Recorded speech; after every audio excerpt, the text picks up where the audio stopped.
라디오 상담실. 안녕하세요. 라디오 상담실 조혜린입니다. 다양한 산재 중에 건설 현장에서 생길 수 있는 직업병을 꼽으라면 소음성 난청을 빼놓을 수 없을 것 같습니다. 사실 건설 현장 산재는 부상이나 사고를 먼저 떠올리기 쉽지만 이보다 더 흔하게 일어나는 산재가 바로 소음성 난청이라고 하죠. 라디오 상담실이 마련한 노동자의 노동권을 찾는 시간, 오늘은 산재의 다양한 유형들 중 가장 대표적인 직업성 질환이라 할 수 있는 소음성 난청에 대해서 알아봅니다. 노무사 사무소 미르의 조수린 노무사님 나와 계십니다. 노무사님 안녕하세요. 네, 안녕하세요. 네, 라디오 상담실은 오늘도 여러분과 함께합니다. 산업재해의 다양한 유형들 중 소음성 난청으로 상담이 필요하시거나 정확한 내용이 궁금하신 분들, 그 외 노무와 관련해 문의가 필요하신 분들은 순천전화 750-7000번, 753-9911, 753-9922번으로 전화 주시기 바랍니다. 그리고 유튜브 순천 KBS 라디오에 들어오시면 보이는 라디오로 함께하실 수 있고요. 인터넷 댓글도 열려 있으니까요. 여러분의 많은 관심과 참여 바랍니다.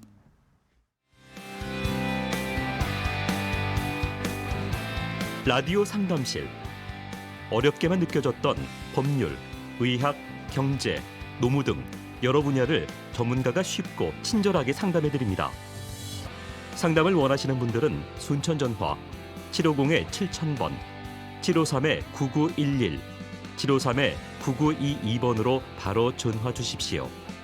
유튜브 순천 KBS 라디오를 통해서도 문의하실 수 있습니다. 라디오 상담실은 청취자 여러분의 소중한 참여로 진행됩니다. 라디오 상담실, 오늘은 노무사 사무소 미르 조수린 노무사와 함께 다양한 산업재해 유형들 중 소음성 난청에 대해서 알아봅니다. 노무사님, 지난 방송에서는 근골격계 업무상 질병에 대해서 소개해 주셨는데요. 이 소음성 난청은 뭔가요? 이 난청도 산재가 되나요?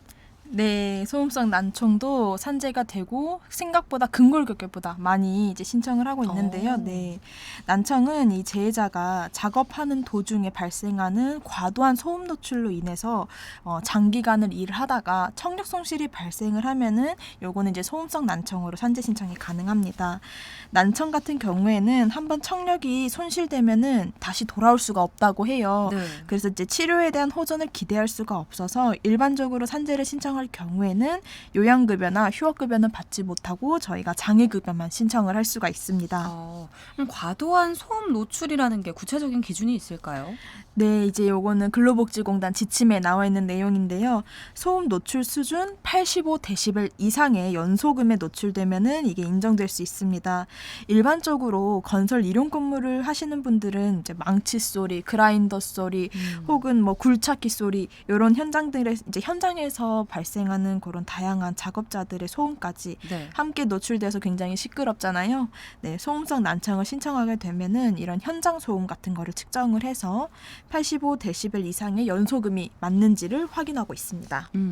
앞서 장기간 일하다가라고 말씀을 해주셨는데 어느 정도 근무했을 경우에 인정이 되나요? 예, 소음 노출 기간은 보통 인정 요건으로 3년을 보고 있습니다. 3년 동안 이제 85데시벨이 넘는 사업장에서 근무했다고 하면은 신청할 수 있는 조건에 해당하는 거죠. 하지만 보통 3년만 일하시는 경우는 없고요. 대부분 10년 이상 근로하시는 분들이 실제로는 더 많으십니다. 또한 공단에서는 소음 노출 기간은 3년 미만일 경우에는 무조건 부지급으로 판정을 내리지는 않습니다. 예, 이게 청력 검사 특별 진찰 및 업무 관련성 특별 진찰 진행 후에 이게 상당 관계가 인정이 되면은 소음성 난청을 인정해 줄 수도 있습니다. 네. 그렇다면 이 청력 손실에 대한 기준도 마저 설명 부탁드릴게요. 예, 제가 이제 앞서 말했었던 것처럼 85데시벨 이상의 연소금에 3년 이상 노출이 되었다고 이제 하면은요, 한 귀의 청력 손실이 40데시벨 이상인 경우 감각 신경성 난청인 경우는 업무상 질병으로 인정이 되고 있습니다. 네. 다만 뭐 뇌염이라던가 약물 중독, 열성 질병, 메니에르 증후군, 매독, 머리 외상 혹은 뭐 돌발성 난청 이제 굉장히 많은데요. 네. 이런 것들 때문이라는 것이 아니라면 명백하게 다른 원인으로 이제 발생되는 경우는 제외하고 감각신경성 난청이면은 업무상 질병으로 인정을 하고 있습니다. 그럼 노인성 난청인 경우는 어떻게 되나요? 예, 이게 노인성 난청과 소음성 난청 모두 감각신경성 난청의 한 종류로 분류되고 있어요. 거기다가 그 구별이 명확하지 않는 특성이 있다고 합니다.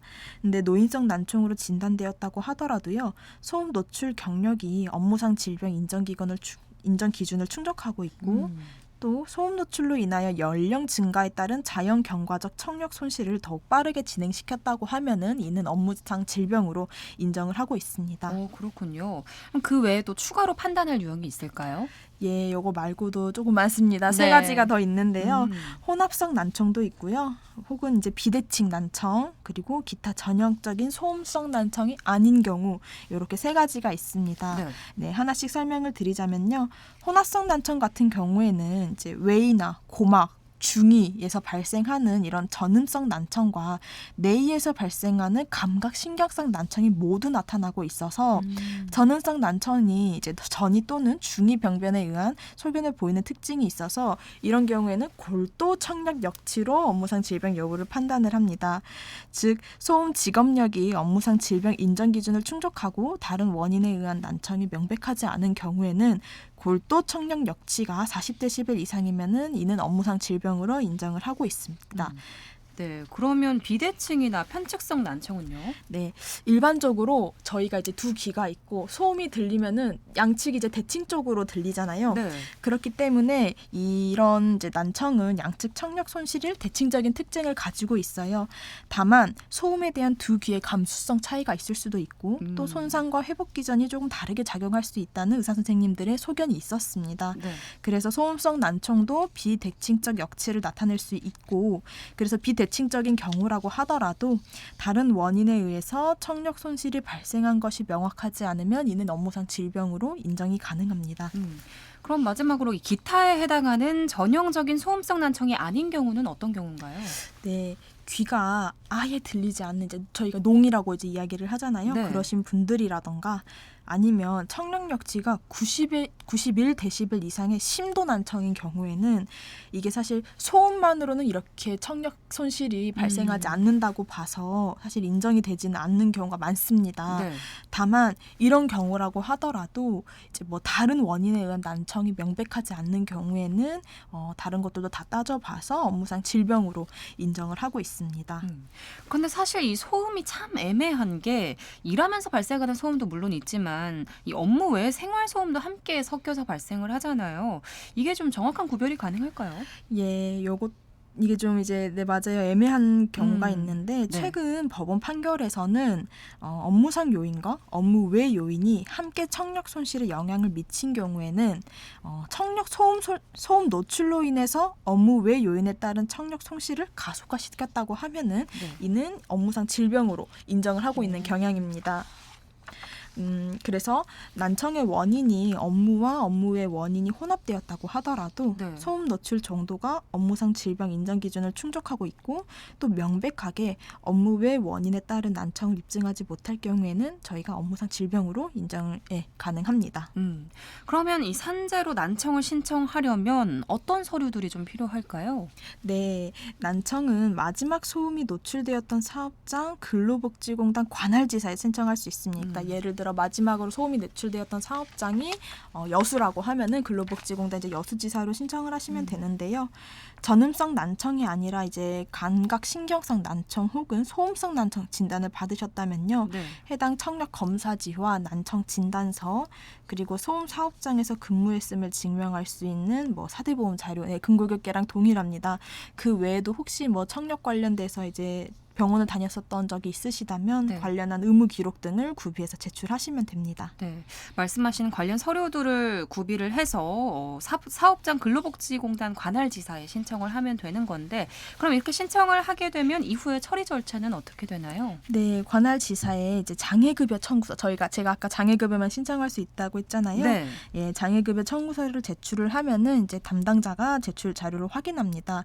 예를 들어 감각신경성 난청이 아니라 전음성 난청 이런 식으로 상병명이 좀 부족하다고 하면은 보완 요청을 하고 있고요. 이제 보완 요청이 필요가 없다면은 그 이후의 단계로 넘어가서 직업력 등을 조사를 합니다. 그리고 사업장의 소음이 그래서 85데시벨 이상의 연소음이 발생하는지 혹은 3년 이상의 경력이 명확한지 등을 확인한 다음에 청력검사 특별진찰을 보내게 됩니다. 순천 같은 경우에는 근로복지공단 순천병원이 본래 이제 특진 병원인데 이비인후과가 없어요. 그래서 성가롤로 병원으로 저희가 가고 있고요. 네. 청력검사 특진은 3번에 걸쳐서 진행이 됩니다. 네. 그래서 첫 번째 이제 갔었던 청력검사 에서 주기가 일주일 간격으로 3번을 가게 되는데요.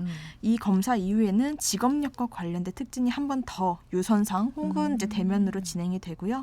마지막으로 이런 검사들 특진이 다 마무리가 된 경우에는 소속 기관에서 이 장애급여 지급 여부를 결정하고 있습니다. 네, 말씀하신 내용을 좀 정리를 해보면 이렇게 서류를 구비해서 관할 지사에 신청을 하게 되면 이 85데시벨 이상의 연소음이 발생을 하는지 또 3년 이상의 경력이 명확한지를 확인을 하고 특별진찰, 청력검사 특진을 3번 진행하고 그 이후에는 직업력과 관련된 특진을 또 하고요.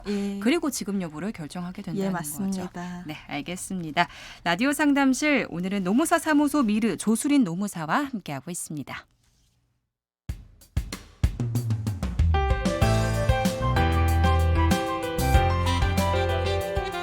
상담은 필요한데 법원이나 병원은 멀게 느껴지고 전문가들 만나기는 어려우셨나요? 라디오 상담실은 법률부터 의학, 경제, 노무 등 각 분야의 전문가와 함께 쉽고 친절한 상담을 진행합니다. 상담 방법이요? 전화 한 통이면 가능합니다.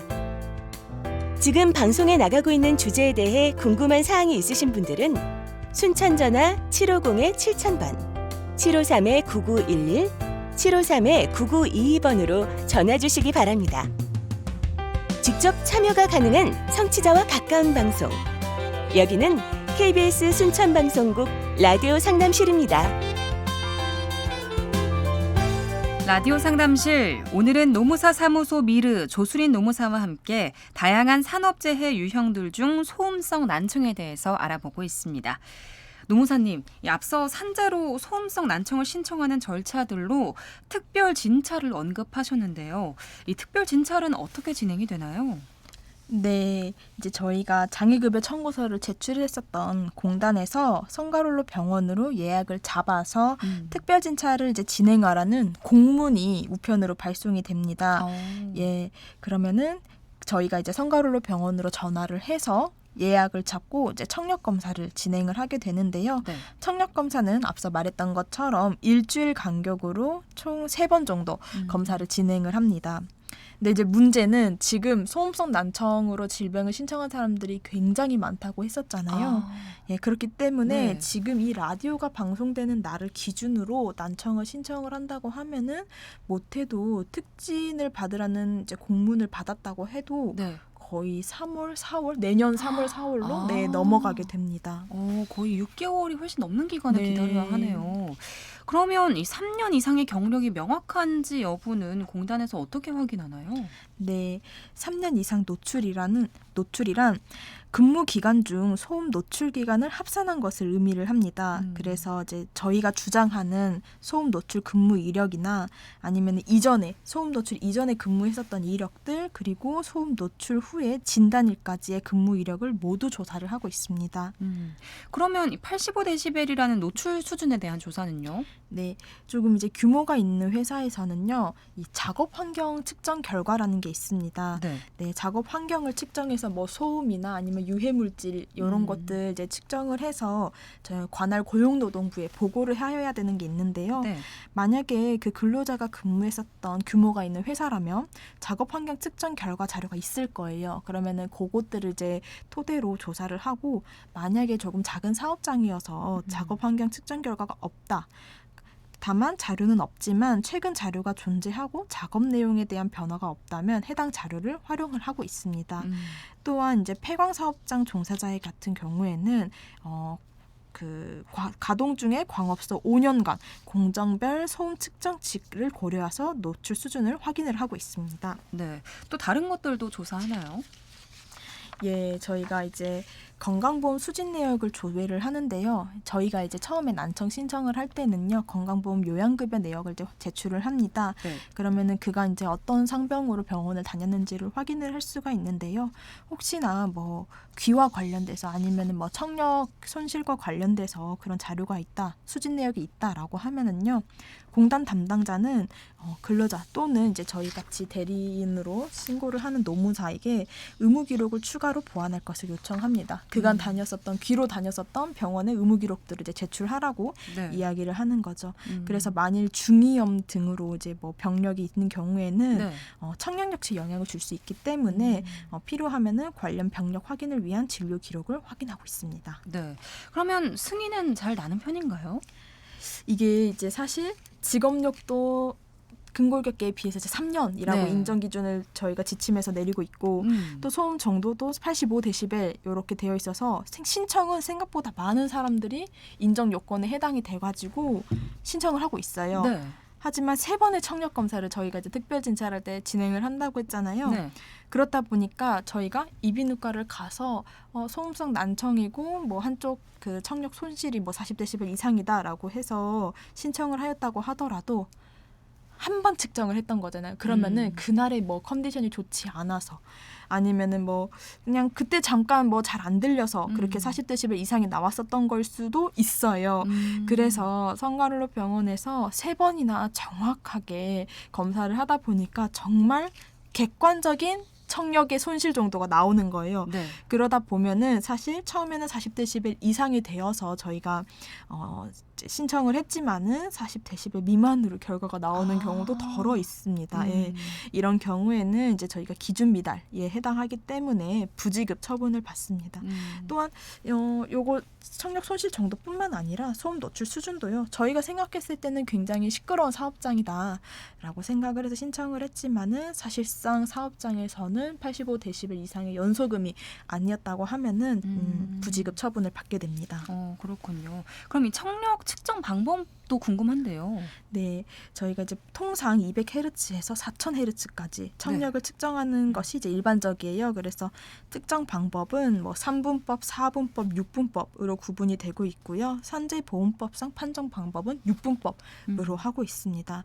산식은 이제 근로복지공단 저희 소음성 난청 업무 처리 지침에 자세히 나와 있는데요. 아마 일반적으로는 이제 보시기는 조금 힘드실 거예요. 대신해서 요즘에는 이제 이비인후과에서 청력 검사를 할 때 계산식에 따른 수치를 보여주고 있기 때문에 저희가 계산할 일은 크게 없습니다. 네. 그러면 이 소음성 난청이 다른 난청과 구별되는 좀 두드러진 특징 같은 게 따로 있을까요? 예, 이제 전음성 난청과 좀 다른 점을 말씀드려보자면 소음성 난청 같은 경우 전음성 난청은 이제 고이나 내막에 뭐 염증이 있거나 요래서 이제 난청이 발생하는 건데요. 소음성 난청은 이런 거에 뚜렷한 병변이 없는 감각신경성 난청입니다. 그리고 또 노인성 난청과 다른 점을 말씀드려보면은 노인성 난청은 연령에 따라서 이제 나이가 먹어감에 따라서 청력 손실이 계속 진행되어 난청 상태가 사실 고정되지는 않습니다. 다만 소음성 난청 같은 경우에는 소음 사업장을 떠나면 그러니까 이제 더 이상 소음에서 노출되지 않으면 증상이 고정된다라는 데에 차이가 조금 있습니다. 그러면 각각의 승인 사례와 불승인 사례를 소개해 주시면 좋을 것 같아요. 네, 이제 난청에 대해서 이야기를 했으니까 네. 승인 불승인 사례를 소개를 해보자면요. 승인 사례 같은 경우에는 이제 뭐 보통 신축 건설, 신축 공사 현장이라던가 아니면 다양한 이제 뭐 여수 산단 현장에서 철근공으로 근무를 하신 분이세요. 네. 철근공으로 근무를 하실 때 이제 철근을 구부리는 밴딩기라던가 아니면 이제 잘라야 되기 때문에 이런 절단기 소음이 노출이 되었고 또 이 현장에서는 이 철근공들만 일을 하시는 게 아니잖아요. 뭐 다른 분들도 옆에서 이제 망치도 하시고 뭐 용접일도 하시고, 그렇죠. 예, 그리고 이제 뭐 여수 산단이라고 하면은 24시간 기계가 돌아가고 있기 때문에 이런 현장 기계 소음 등 때문에 난청이 발생을 하셔서 신청을 하신 분이세요. 이분 같은 경우에는 이제 객관적 징역이 3년보다 훨씬 이상으로 징병이 되셨고요. 사업장의 소음 수준은 85데시벨보다는 조금 안 되었어요. 네. 다만 이 건설 일용직의 특성상 역사상 꽤 오랜 기간 80데시벨 이상의 소음에 노출되었기 때문에 이는 업무 관련성이 높다고 봐서 소음성 난청에 승인된 사례가 있었습니다. 그럼 불승인 사례는요? 네. 승인 사례보다 불승인 사례가 더 많을 것 같은데요. 네. 징역이 사실 3년 이상이기만 하면 저희가 신청이 가능하다 보니까 실제로는 이게 이제 20년 이상 근로를 했는데도 현금 받아서 또 일을 하다 보면은 신고가 안 되어 있어요. 예.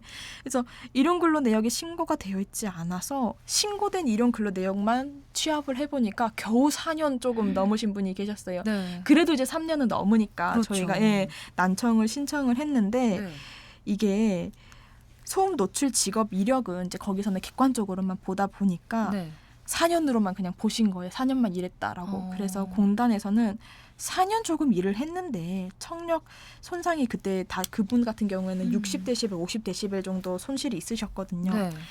소음 노출 직업 이력이 4년 조금 넘은 거에 비해 이 손실의 정도가 너무 심해서 불승인이 난 그런 사례가 있었습니다. 근데 20년을 사실 넘게 일을 하신 거잖아요. 조금은 억울하실 수도 있을 것 같은데. 네, 그래서 제가 이제 그 근골격계 할 때도 말씀을 드렸지만은 뭐 예금거래 내역서라던가 아니면은 이제 회사에서 일을 했었으니까 경력증명서라도 이제 발급을 받아오던가 어떻게든 저희가 간접적으로라도 근로했었던 내역을 확인하려고 노력을 하고 있습니다. 그런데 이렇게 불승인이 나면 더 이상의 승인 여부는 다툴 수가 없는 건가요? 아닙니다. 이게 장애급여 같은 경우에는 부지급 처분이 된 것이기 때문에 저희가 심사 청구라는 거를 할 수가 있습니다. 네, 부지급 처분이 내려온 관할 지사에 심사 청구서를 작성해서 제출하면 되고요. 네, 심사 청구를 하게 된 이제 이유서, 좀 억울하잖아요. 아까처럼 사실 4년이 조금 넘은 거에 비해서는 이렇게 되어 있지만 실제로는 20년 이상 근로를 했다. 이런 식으로 이제 뭐 증거 자료까지 보완을 해가지고요. 이유서도 함께 작성해서 제출을 하시면 됩니다.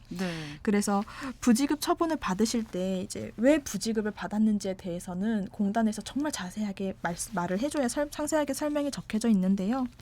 관련해서 뭐 납득할 수 없는 사실이 좀 있다던가 아니면 이제 저희가 더 반박할 사항이 있고 하면은 심사 청구를 하시면 되고요. 그 심사 청구를 통해서 주장이 받아들여진 경우도 덜어 있습니다. 그렇군요.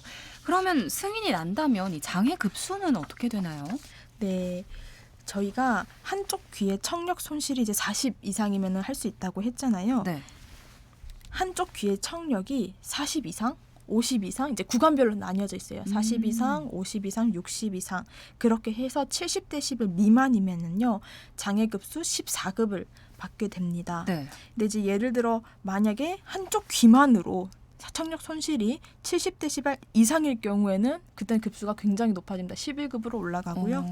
그리고 80데시벨 이상인 경우에는 10급으로 올라가고요. 그리고 이제 이런 경우는 거의 없지만 한쪽 귀만 또 90데시벨 이상인 경우에는 9급을 인정을 해주고 있습니다. 네. 그런데 이제 사실 이렇게 한쪽 귀만 이렇게 되는 경우는 거의 케이스가 드물고요. 보통 이제 양쪽 귀가 각각 조금 청력 손실이 되는 경우가 있는데 양쪽 귀 모두 각각 40데시벨 이상이라고 하면은 저희가 11급을 인정이 되는 거라고 나와 있고요. 그리고 각각 50데시벨 이상인 경우에는 10급을 인정을 받고 있고 또 뭐 예를 들어 한쪽 귀는 40데시벨 이상이어서 받고 있는데 보통 이제 저희가 난청을 진행을 하다 보면은 어떤 경우가 가장 많냐면 이비인후과에서는 각각 40, 40이 넘어서 했지만 세 번의 특징 결과 한쪽 귀는 40이 안 되고 한쪽은 40이 넘었어요. 이런 식으로 한쪽 귀만 40데시벨 이상이어서 14급을 받거나 혹은 각각 이제 조금 40데시벨이 넘었어요. 그러면은 50데시벨까지는 아니라고 하면은 11급을 받는 경우가 가장 많습니다. 그렇군요. 아마 오늘 방송을 좀 관심 있게 들으신 분들이 많으실 것 같은데 벌써 마칠 시간이 거의 다 됐거든요. 끝으로 좀 소음성 난청에 대해서 꼭 해주고 싶은 말씀이 있다면요. 네, 난청 같은 경우에는 오히려 제 생각에는 근골격계보다 조금 더 인정 요건이 3년이기도 하고요. 네, 이제 각각 그 청력 손실 정도가 이제 40데시벨 넘는 분들이 정말 많더라고요. 이제 다들 40데시벨은 이제 근로복지공단에서는 11급이나 인정을 하고 있지만 다른 어르신들 보면은 일상생활에서 그렇게 또 엄청 불편함을 못 느끼는 정도이신가 봐요. 그게. 그래서 다들 이제 모르고 지나가시는 경우가 많은데 그렇게 해서 이제 난청이 있다고 해가지고 검사를 해보면은 정말 청력 손실도 심하고 시끄러운 데서 일을 하셨어요라고 하면은 정말 안 시끄러운 데가 없는. 예. 거기다가 옛날 같은 경우에는 이제 귀마개 요즘에는 귀마개 지급이 정말 잘 되어 있지만은 과거에는 이제 귀마개 지급이 잘 이루어지지 않았고 귀마개 지급이 이루어졌다고 하더라도 사실 동료들과 이제 이야기하면서 일을 해야 되잖아요. 네. 그러면 이제 불편해서 빼게 되고 답답하고 그렇죠. 또 여름에 덥잖아요. 예. 그러니까 이제 귀마개를 빼고 일을 하시면서 이렇게 청력 손실이 많이 발생을 하셨어요. 네. 그래서 이런 소음성 난청도 업무상 질병에 해당을 하고 있기 때문에 사업장에 법적으로 피해가 가는 건 없습니다. 그래서 꼭 소음 사업장에서 3년 이상 근무를 하셨고 또 청력 손실을 조금 일상생활에서 불편함을 호소하고 계시다면요. 난청으로 꼭 산재 신청을 해보셨으면 좋겠습니다. 네, 알겠습니다. 지금까지 노무사 사무소 미르의 조수린 노무사였습니다. 노무사님 오늘 말씀 고맙습니다. 네, 라디오 상담실이 오늘 준비한 내용은 여기까지고요. 마지막으로 델리 스파이스의 차우차우 띄워드리면서 인사드립니다. 함께해 주신 여러분 고맙습니다.